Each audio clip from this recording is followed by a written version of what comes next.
दुनिया की आधी आबादी महिलाओं की है और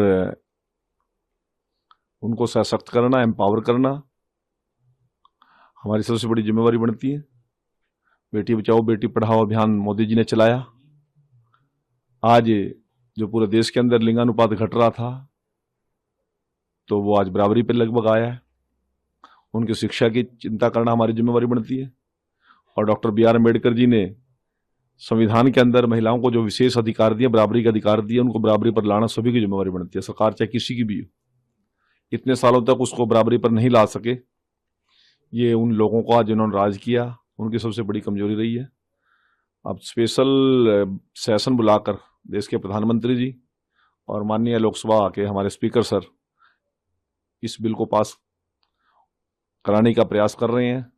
और महिला सशक्तिकरण के अंदर 33% महिलाओं को विधानसभा में और लोकसभा में जब रिजर्वेशन मिलेगी तो उनको ताकत मिलेगी, राज में हिस्सेदारी मिलेगी, महिलाओं के हित सुरक्षित करने का उनको एक बहुत बड़ा ताकत मिलेगी।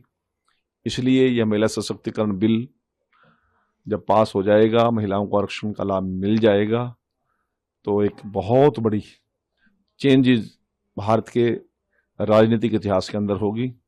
और बाबा साहब ने जो संकल्प और कल्पना संविधान के अंदर लिखी थी और की थी वो सभी साकार हो जाएंगी। और मैं आभारी हूँ प्रधानमंत्री जी का। एक बहुत ही शोषित, पीड़ित, कमजोर, लाचार परिवार से सोच उनको ऊपर उठाने की जो थी, उसमें उन्होंने द्रौपदी मुर्मू जी को देश के माननीय राष्ट्रपति का पद और उस कुर्सी पर बैठाकर महिलाओं को जहां सशक्तिकरण के लिए पहला सबसे बड़ा कदम उठाया, वहीं एक आदिवासी परिवार का जन्मा बच्चा भी देश का प्रतिनिधित्व करे, उस पर मोहर लगाने का काम किया। दुनिया की आधी आबादी महिलाओं की है और उनको सशक्त करना, एम्पावर करना हमारी सबसे बड़ी जिम्मेवारी बनती है। बेटी बचाओ बेटी पढ़ाओ अभियान मोदी जी ने चलाया। आज जो पूरे देश के अंदर लिंगानुपात घट रहा था तो वो आज बराबरी पे लगभग आया है। उनकी शिक्षा की चिंता करना हमारी जिम्मेवारी बनती है। और doctor B are Ambedkar ji ने संविधान के अंदर महिलाओं को जो विशेष अधिकार दिए, बराबरी का अधिकार दिए, उनको बराबरी पर लाना सभी की जिम्मेवारी बनती है। सरकार चाहे किसी की भी हो, इतने सालों तक उसको बराबरी पर नहीं ला सके, ये उन लोगों का जिन्होंने राज किया उनकी सबसे बड़ी कमजोरी रही है।